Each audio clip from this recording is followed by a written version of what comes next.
यह है tool 3, receivable sequencer.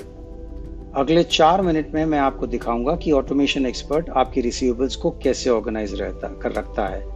Invoice इन, payment out, overdue ceases email से भेजे जाते हैं ताकि आपका कैश फ्लो आपके सिर के अंदर जीना बंद कर दे। एक ऑनेस्टी नोट पहले, टूल 3 एक रिकॉर्ड कीपिंग सिस्टम है। यह ट्रैक करता है कि एक इनवॉइस एग्जिस्ट करती है, number, customer, amount, due date और स्टेटस के साथ। यह आपके कस्टमर के लिए प्रिंटेबल पीडीएफ इनवॉइस जनरेट नहीं करता। वो आपके मौजूदा अकाउंटिंग सॉफ्टवेयर या टैली या जो भी आप यूज करते हैं पर ही रहता है, जो भी आप पहले से यूज करते हैं। टूल 8 फॉर्मेटेड पीडीएफ हैंडल करता है कोड्स के लिए।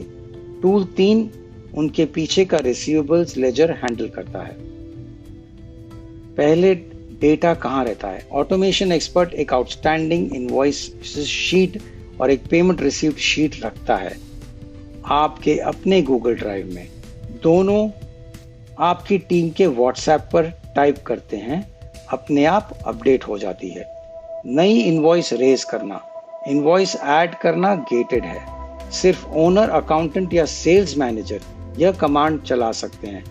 रेगुलर स्टाफ ब्लॉक्ड है क्योंकि इनवॉइस रेवेन्यू रिकॉर्ड है और हम एक्सीडेंटल या अनऑथराइज क्रिएशन नहीं चाहते। फॉर्मेट है AXR ऐड, फिर अमाउंट, फिर कस्टमर नेम। जैसे AXR ऐड 45,000 पांडे ट्रेडर्स हो गया। सिस्टम अगला नंबर ऑटोमेटिकली असाइन कर देता है।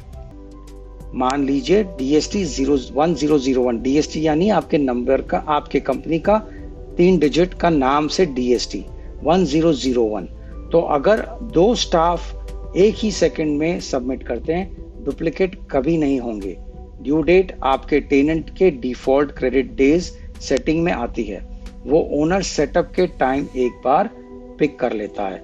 डिस्ट्रीब्यूशन बिजनेस के लिए टिपिकल 30 दिन, ट्रेड के लिए 45। जो भी आपके इंडस्ट्री को सूट करे। किसी सिंगल इनवॉइस पर ओवरराइड करना है तो क्रेडिट लिखकर एक नंबर ऐड कर दीजिए। AXR add 45,000, Pandey traders credit 45। Default आपके टेनेंट कॉन्फ़िग में रहता है, कोई मैजिक नहीं और आप कभी भी चेंज कर सकते हैं। पीछे क्या होता है? हर कस्टमर नेम एक कस्टमर मास्टर टेबल के अगेंस्ट रिजॉल्व होते हैं। वो मास्टर रखता है कस्टमर का ईमेल आईडी, उसका GST नंबर, उनका बिलिंग एड्रेस और कौन सा सेल्स मैनेजर उन्हें असाइंड है। आपके अकाउंटेंट इसे एडमिन पैनल से मेंटेन करता है। यह मास्टर ही ईमेल रिमाइंडर्स और सेल्समैन स्कोपिंग पॉसिबल बनाता है। इसके बिना AX का पता नहीं कि चेज कहाँ भेजना है या रिलेशनशिप किसकी है। पेमेंट रिकॉर्ड करना 2 मोड्स हैं। जो भी कस्टमर ने आपको मैसेज भेजा वो पिक कीजिए। Mode 1, explicit invoice. जब पांडे DST 1001 के अगेंस्ट पेमेंट करता है, आप भेजिए AXR पेड 1001 45,000। स्टेटस फ्लिप हो जाएगा, पेड पर हो जाएगा। Mode 2, customer level FIFO, first in first out. यही वाला आप सबसे ज्यादा यूज करेंगे। मान लीजिए एक्मे के 3 इनवॉइसेस आउटस्टैंडिंग है। DST 1001 50,000 के लिए, 1002 10,000 के लिए और 1003 18,000 के लिए। एक्मे 20,000 ट्रांसफर करता है, बस कहता है आपके अकाउंट के अगेंस्ट पेड। आप भेजिए AXR paid Acme 20,000। AX open invoices को ओल्डेस्ट फर्स्ट वॉक करता है और अपने आप अपोर्शन कर देता है। 1001 close 5,000 applied, 1002 close 10,000 applied, 1003 partial 18,000 के बिल के अगेंस्ट 5,000 अप्लाइड, बैलेंस 13,000। आपको एक रिप्लाई मिलेगा जिसमें एग्जैक्टली दिख जाएगा कि 20,000 रुपए कैसे स्प्लिट हुए हैं। हर अफेक्टेड इनवॉइस का अपना रो पेमेंट्स रिसीव्ड शीट में जाता है। सब एक ही पेमेंट इवेंट आईडी के साथ टैग्ड, ताकि आपकी ऑडिट ट्रेल क्लीन रहे। अगर पेमेंट टोटल ओपन बैलेंस से ज्यादा बचा हुआ है उसे कस्टमर का एडवांस के रूप में लॉग हो जाता है। अगली बार आपका बैलेंस चेक करने पर विजिबल।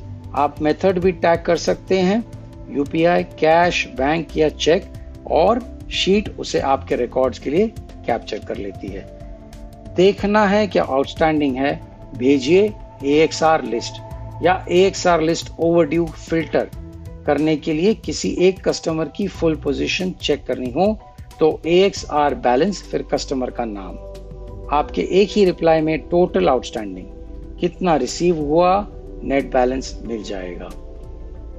अब चेज ऑटोमेशन एक्सपर्ट एक रिमाइंडर रोज करता है 4 बजे यानी 9:30 बजे इंडिया टाइम। यह हर ओवरड्यू इनवॉइस स्कैन करता है और कस्टमर के ईमेल पर डायरेक्ट ईमेल रिमाइंडर भेजता है। ईमेल कस्टमर मास्टर से पुल, ईमेल आईडी कस्टमर नाम मास्टर से पुल किया जाता है।